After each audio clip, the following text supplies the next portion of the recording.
What's up guys, and welcome to a brand new series on the Drift Games YouTube channel. Probably watched some of our previous videos, high production, and this is not going to be that because I've grabbed a vlog camera this year and I'm going to make my own vlog from behind the scenes at all the stuff we do. And if you're not sure about what we do, this is a good chance in this first episode to give you guys an introduction. We are Drift Games. We run 2 championships in Ireland.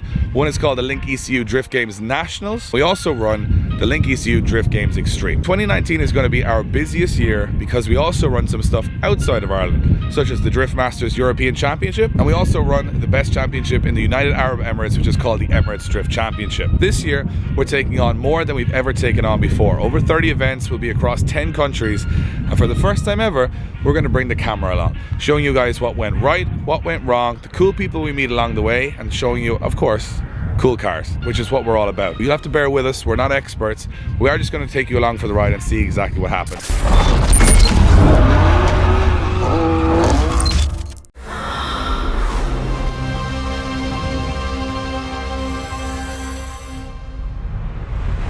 So first of all, I'm going to show you guys our office.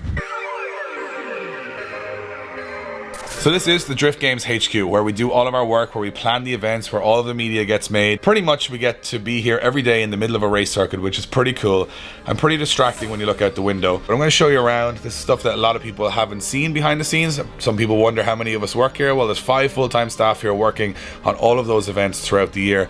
And this is what the office looks like. So as you can see, all of our brands that we work on are up on the wall. There is the race circuit right outside the window. So pit lane, literally under our desks, which is pretty cool. Over here we got some pretty cool backdrops that we've made up, which replicate some of the merchandise we do. And playing the simulator in the corner is Mr. Mikey Leeson. Our simulator setup is, you know more about this, Mike. Very cool. It's a Trustmaster T300 wheel and pedals with some super duper computer Josh bought and a Fanatec handbrake. It's fairly ghetto, but it works. The only ghetto that isn't ghetto is the seat. Yeah, it's like, which is an actual bride. That we couldn't sell it because of that. Yeah. So we're like, no, we'll use it for. I know exactly what to do. Yeah, we'll use it for a simulator instead. Yeah. So this is our setup, running a set of courses, and we have got the best version of Mondello. Yeah, the best version of Mondello Park on that. As you can see, I'm doing a Neil Dunn. I'm in the gravel shop now at the moment. So the irony here, Mike, would be we buy a computer to play on Mondello Park whenever we get a break. However, Mondello Park is actually here outside of our office. Yeah, but see, it's after 6 o'clock, so I can't do it there, so I can only do it here. So Mike, we're going to give the people a little bit of a tour of the office. Steering wheels from some cars that we'll show you in a little while. Vaughan Jr.'s tyre. So he actually brought the car over and signed the tyre, and we just sort of held on to it. These are some of our helmets, which were kindly given to us by Simpson. They sent all the guys in the office their own personal helmet, which is pretty cool, Mike. Yeah, definitely, yeah. Look, I'm not really protecting much, but in your case, Mike, the helmet is more expensive than what it's protecting. But that's alright. So here's just some random memorabilia. This is quite cool. I'm going to take this down. So this is a Drift Games engraved, which you guys can see there, steering wheel from Grip Royale. We got some Link ECUs there. That's the Fury there. We have some more steering wheels, some AM details, bits and pieces, which we use for cleaning all of our cars. We've got some broken tail lights from some, I think that's a Corolla. A Corolla. It's actually Mark Huxley's old Corolla there, which is pretty cool. Some bits of wheels that have kind of ended up in our office randomly over time. Some dials from an 86 Corolla. Nice little picture of Mike and Josh there. And we have one of the HBI drift cars. Really cool. They're so much fun. This is the set, which you guys probably recognize from the Drift Games live show with Nathan Black. There's the power bar. Steady power. Yeah, the power bar looking pretty good there. And then in here we've got another HBI drift car. WWE wrestling belt, which me and Mike found at a drift event a year ago. 2 years ago, I think, yeah. I bought the wrestling belt, you bought John Cena. It was a good, good event. John Cena was there, yeah. So we've had a few drinks. We had a few drinks. It was a morning after. And randomly at a drift event there was also a car boot sale. Yeah, it was a car boot sale. We just seen it, and like I always wanted the spinny WWE belt, so that was it. I just couldn't pass it. And there is a rotor from Mike Fitz's old engine. It's probably the most use that rotor's ever got. Is just sitting on these shelves, being a display item. A couple of random bits and pieces, some more Redline Corolla lights, and random wrestling DVDs for some reason around the place. Some trophies. That's actually one from James Dean, one at the Matsuri. And I stole that because technically I was the team captain and I should take the trophy. It had nothing to do with James Dean. Is that you actually? We're looking at BDC. That is me. 15. Yeah, look at that. Oh, Dave got a podium. I had a podium once. Will we get it this year again, Dave? We may do. Yeah, we've got some seats and stuff here that we're going to put into some cars later on. Into the cars, yeah. So we're going to talk about the cars a bit because that's what everyone wants to see. We just said, Mike, we'd give them a quick tour of the office. Well, there's no one else here because usually it's quite a busy place. And it's very dirty normally. It's actually very clean. Myself and Adam cleaned it this morning, so luckily just It's actually randomly alright. cleaned it. Yeah. We've got a very cool sticker bomb fridge, Mike, which probably no one's ever seen. Look at that. Look at the time and effort we spent on People that. wouldn't even realise that we did that in one night. So this is the office. This is where the work goes down. For the rest of the series, this will be a lot busier. You're going to see a lot of people running around with cameras and giving out to each other and talking about how things go down, problems, all that kind of stuff. This is where we get all the work done. But it's nice for people to see it, Mike, because it's different. On this first episode, this is a car vlog. That's what it's supposed to be about. So they're going to want to see some cars. So the reason we're late today is because we have some cars to show people that they might not know we have. So let's go down to the garage and check them out. See what's going on. We're very fortunate to have some storage in Mondello Park, and today, Mike, it's a rare day because all of our cars are actually in Mondello, well, most of them. So this is a good time for us to talk through them. While they're all here, it's cool. It's, as I say, I got loads of photos myself of it, so we might as well show other people. We might as well show other people what's going on. All right, so let's see. This is the Drift Games garage. A lot of rubbish in here, but lots of cars, lots of wheels, lots of stuff to talk about, There's Mike. not rubbish, like, you know, everything's good stuff. There's just a lot of it, that's all. We're going to show you guys what all these cars are, what they're for. It probably makes more sense, Mike, for you to grab the camera and I'll do a little bit of a run around. We got the list. Season starting in 5 weeks? Okay. So Mike has a list. I'm going to show them your list, Mike, because they're not going First the 3 pages, Dave. Do you want to show them that? Page. This is the second page. It's even diagrams. It's just a blank page. These are all the cars. Firstly, we have 3 drift cars, which is a bit of insanity because I can only drive one and the other 2 have a different purpose. Yeah. But there's a reason why we have 3 cars. We have got some special drivers who are going to drive these cars in the Link ECU Drift Games Extreme. We'll come back to this list, but I'm going to talk a little bit through the specs of the cars, Mike, because people might not know. The Mustang, the reason it's so bare and why we did the burnout video and stuff, which you guys can see there,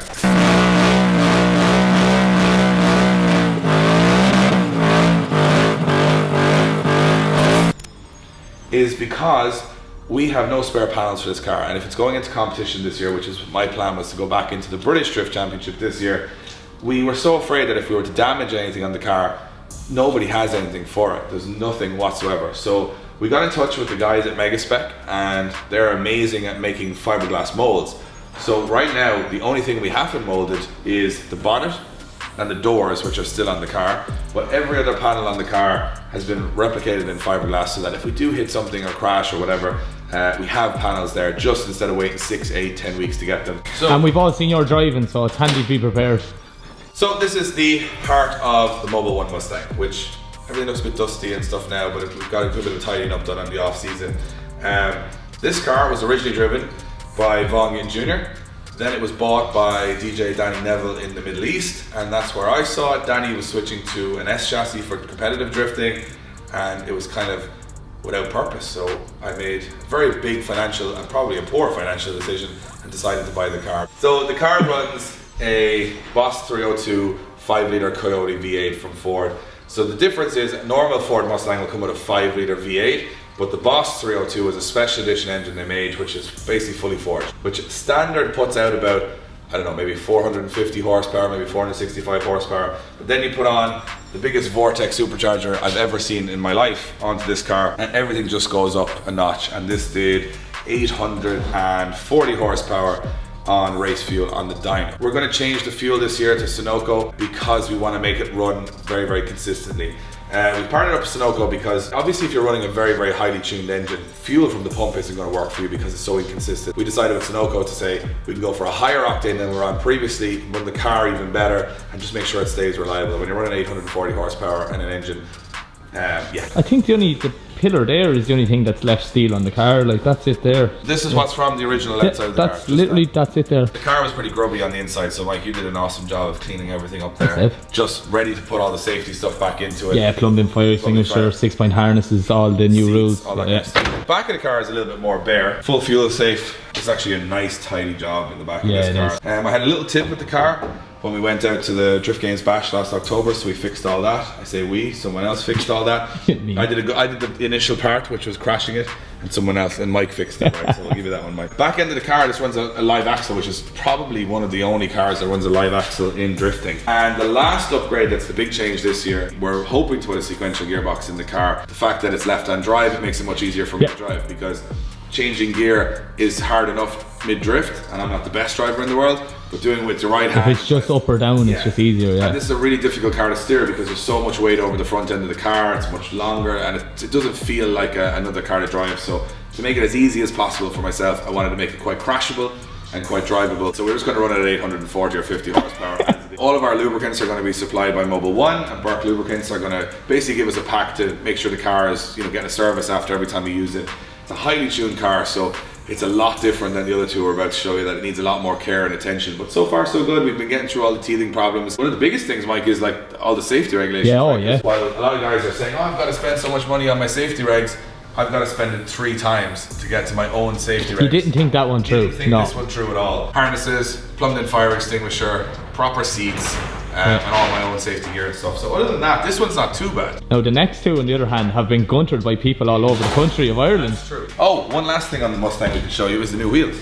It's difficult because when you're, Mike, when people are on about, you're building a drift car, you put the works on, you put this wheel on, you put on, different types of wheels that are cool. You don't really have, like when you buy a Mustang, it's like, well, there's only certain things that you can do. Like the 18s on it look very, very small. Very small. Yeah, the car should really be running 20s. We started watching the Gymkhana files, and I was watching all the stuff that Ken was doing, and then I was kind of falling in love with the 1552s. So it turned out a guy in the UK who competed in BDC, Lewis Mitchell, shout out, he's running these on an S14. The Mustang is a 5x114, same as all the Nissans, so these will fit straight on. Your next job, Mike, is to paint all of these white, right? So we're going to go white on the car. Yet again, why paint them white? Because it's a nice colour to keep clean, yeah? I don't know, they're just a bit mad, and the car is a bit mad. I think they'll work. They might not work, and we still have the other wheels put back on it, but I think in white they'll work really well on the car. They're a bit brighter than the black wheels were on it. Oh, we can show them the buggy, Mike. Oh, my buggy, this is my new toy. Mike, this is Mike's new toy. A lot of people have gone about cool buggies they have, but this one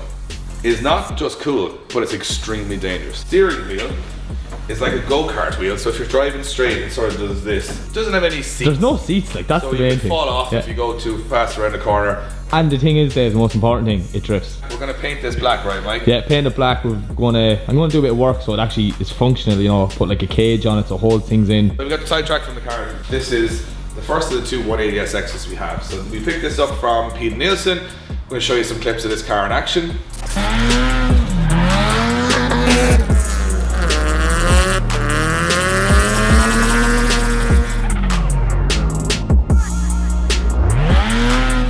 But when we got the car, Mike, it was a little bit sorry for itself. So the car had, I would estimate by the time it was finished, about 200 horsepower. I'd say if even Yeah, like and then drifting happened. And what I say by drifting happened is all the misfortune you get when you buy a car happens. Boom, blew the engine. Now we did put a massive turbo on it in the meantime as well. Contributed to it. Engine gone, we decided to get a new block. We built it up from scratch, all forged internals, everything basically from the ground up. We put on big turbo, and we did a little bit of tidying around the car, so it was all that kind of stuff. So that was the power plant. Big important thing we did, don't want any heat issues, so we put on the Funk Motorsport turbo blanket, which I think everybody should run. I don't understand why people don't. Yeah, like the difference it makes on the temperatures was crazy, and we're running a Funk Motorsport air filter as well. So that was the engine done. So we sent the car down to our tuner, and the car was running a pretty old ECU, and the wiring was a mess. So we did the sensible thing. We got ourselves a Link ECU to make the stuff that everybody runs on the grid that wins. So we put a Link ECU in there, and we rewired the whole car. Yep. So now we've done the whole engine, the whole wiring, and the ECU. We thought, you know what? That's it. That's it, the car's ready to go. We're gonna send this out to the Link ECU Drift Games Extreme. It's gonna be a magical experience. The car failed all of our safety regulations, so that was great. So we had to put in a full roll cage. Surely we'll put the cage in, and that'll be the end of that, Mike. Yep. But it wasn't the end of that. Never will be. Whoever put the cage in the first time had taken away a lot of the structure out of the car. As far as I can recall, the back end of the car we couldn't put a decent cage in. Yeah, it's a firewall, but they've also put some structure in behind it where the guys cut out to put in the last cage. You just painted the whole inside. Yeah, of this literally car. finished it on 2 days ago, I think. So this car is ready to go now after us changing absolutely everything on the car. Funny thing about Mike painting all this stuff is that Mike, if you didn't know, used to work in BMW. as a panel beater, spraying cars, yeah. right? Professional panel beater. Professional panel beater. Left that career because he didn't want to do that anymore. Yeah. Came to this, and guess what's happened? You know, a lot of people can see this tube framing at the front of a car and say, that's great. but if it's not done in the right way, it's actually more of a hindrance. It can actually damage more stuff behind it. This is a clever car with a lot of bits just joined here, so you can actually repair them if you do end up getting it is designed to break. So shout out to the guys in Motorsport 56, really good job. The plan with this car, and this is what all the JDM guys are going to This is Dave's area of expertise. This is my area. Yeah. This is the bit I do know. I do the physical stuff, Dave does the style. All of this stuff I'm kind of like, whatever. What I am going to do with this car is, I'm going to put a full Origin Labo kit on it. Canards, full kit, spoiler, arches, everything. I'm sure you're just going to paint it white and leave it plain, yeah? Absolutely not. Wrap the car with Seamus Walsh and Moose Designs, but we're going to do something a bit funky with it. We're going to do a metallic film, which is something different, and we're going to print on metallic film. So it's sort of going to give the wrap sort of a sparkly kind of effect, I think. So we're going to get the kit maybe after we come back from the Middle East, put it all back on the car, and we've got a couple of different wheel options that we can do with this car, so we're going to try and make it look as good as possible. And the reason we're going with Origin Labo stuff is not only just because it looks awesome, which is the first reason. Second reason is it's very strong and easily you can get it from Drift 2 Motorsport in Ireland, so it means if we break something we can always order another one. And the third reason is that because of the way they're actually made in the mold, you can wrap directly onto the panels on Origin Labo, which you can't do with a lot of fiberglass. Yeah, you have to paint most of them, yeah. And then put on the wrap. Well, that's good news to me. It just needs a map, put the body kit on it, put the safety stuff in it, and we should be good to go for the season. Hopefully. Cool. This one. This is the newest edition. It's a stroked 2.1 SR20 with oversized pistons and all that kind of stuff. Very nice. Everything is just perfect. Everything's been polished and clean. It's almost too tidy. When you get inside, the smell of like car cleaning products and knock it down. There's air fresheners in it and all. It's sort of like a road car. Like it hasn't got the front end. If you look at them side by side, Mike. Oh yeah, it's not even. Like, it's got a little bit of a bumper bar which we'll paint up and make tidy, but it's kind of like you could put this back. You don't see this in drift cars anymore. No, it still has all the front panels. Yeah. It's because it hasn't been crashed too many times as well, which is obviously a good thing. So this one has, in some ways, a better. So this one has, in some ways, a better spec, and in some ways, it's got less done. Yeah. So, which is really weird to have two drift cars that are very similar but very far apart. Very different. But what I like of this was the flock dash. Yeah, it's very tasty. It's got a full flock dash. I'm gonna grab the camera up there. The wiring in this car was done to like the highest order. So check this out. So if you have a fuse blow on your car, it actually shows a little red light. So instead of wondering where the fuse is or what's gone right or wrong with it, you can actually see exactly there and then what's happened to it. So really, really clean on the inside. This one doesn't need too much work, Mike. It's actually no, this is the one I don't actually have to paint and all, which I'm very happy about. It's just put a kit on, build it up, you know. The difference is that this one runs a full standard rear end, which I fear from the rear end on this car, Mike. People will know not many drift cars look like this. But might not be up to taking too many hits on the walls this year. So there's only one or two in it. All of these three cars in the next week or so, Mike, are all going to leave here. Before we go to the Middle East, they're all going somewhere different for a different job to be done. So yeah, whether it's planned ahead, like more like whether it's mapping or whether it's body kits or wraps. And one's just going for a little bit of fab work. That's all, a small bit, but not major. This one is the one that's priority because we have got some very special stuff going on with that in the next couple of weeks. Like the next 2 weeks, which is very, very worrying. But and it's going to look totally different. It won't even be a black as when we actually anymore. come back from the Middle East, it's just going to look crazy. I can't wait to see it. Like, cause well, we're going to get a chance. We're going to collect it, so we're going to show you guys the process and where that car comes back from. And right now we're going to load it up because it is going to go to Seamus's. And me and you, Mike, like idiots we are, spending our weekends getting drift cars ready. Which means this is signing off from the first episode of Drift Games Behind the Scenes. We hope you enjoyed it. If you want us to keep making these videos, make sure you hit subscribe. From now on, it will just be point and shoot of whatever happens throughout the year, and it's quite a bit going on this year. So thanks for staying tuned. We'll see you on the next episode.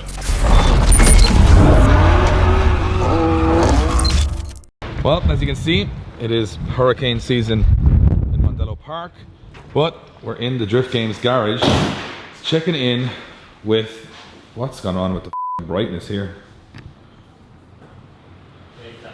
Okay, yeah, it went really bright outside. So Josh was